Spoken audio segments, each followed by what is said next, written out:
ಮಾತಾಡಲಿಕ್ಕೆ ಸಾಕಷ್ಟು ವಿಚಾರಗಳು, ಆದರೆ ಸಮಯದ ಅಭಾವವಿದೆ. ಸ್ವಲ್ಪ ವಿಚಾರಗಳು ನಾನು ಹೇಳ್ತಾ ಇದ್ರೆ ಬಹಳ ಮುಖ್ಯವಾಗಿ ಈಗಾಗಲೇ ಚರ್ಚೆ ಆಗಿದೆ.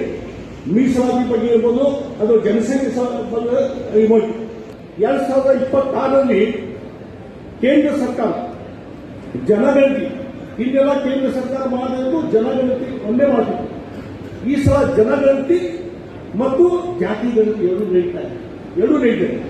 ಈ ರೀತಿ ಜಾತಿ ಗಣತಿ ಮಾಡಲಿಕ್ಕೆ ಅಧಿಕಾರ ಇರುವುದು ಸಂವಿಧಾನ ಪ್ರಕಾರ ಕೇಂದ್ರ ಸರ್ಕಾರಕ್ಕೆ ಮಾತ್ರ. ಆ ಹಿನ್ನೆಲೆಯಲ್ಲಿ ಇವತ್ತಿನ 2026ರಲ್ಲಿ ನಡೆಯುವಂತಹ ಜನಗಣತಿ ಏನಿದೆ, ಜಾತಿ ಗಣತಿ ಬಹಳ ಮಹತ್ವದ. ಅದಕ್ಕಾಗಿ ಇವತ್ತೆಲ್ಲರೂ ಹಿರಿಯರು ಕೂಡಿದಿರಿ. ವೀರಶೈವ ಮಹಾಸಭಾ, ಲಿಂಗಾಯತ ಮಹಾಸಭಾದ ಅಧ್ಯಕ್ಷರು ಎಲ್ಲ ಪದಾಧಿಕಾರಿಗಳು ಇದ್ದೀರಿ. ಇದರ ಇಲ್ಲೊಂದು ಬಹಳ ಮುಖ್ಯವಾದ ನಿರ್ಧಾರವನ್ನ ನೀವೆಲ್ಲ ಕೈಗೊಳ್ಳಬೇಕಾಗಿದೆ.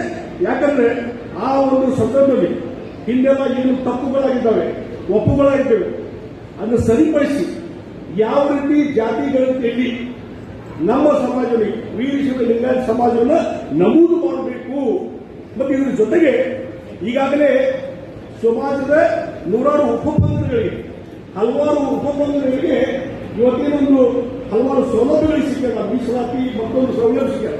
ಅದಕ್ಕೆ ವ್ಯತಿರಿಕ್ತವಾಗಿ ಒಂದನೇ ಆದ ರೀತಿಯಲ್ಲಿ ಯಾವ ರೀತಿ ಆ ಒಂದು ಕಾಲಂನಲ್ಲಿ ಬಳಸಬೇಕನ್ನುವಂತಹ ನಿರ್ಧಾರ ಇವತ್ತು ವೀರಶೈವ ಲಿಂಗಾಯತ ಮಹಾಸಭಾ ನೀವು ತೆಗೆದುಕೊಳ್ಬೇಕಾಗ್ತದೆ ಅನ್ನುವಂಥ ಮಾತನ್ನ ಈ ಸಂದರ್ಭದಲ್ಲಿ ಹೇಳಬೇಕು.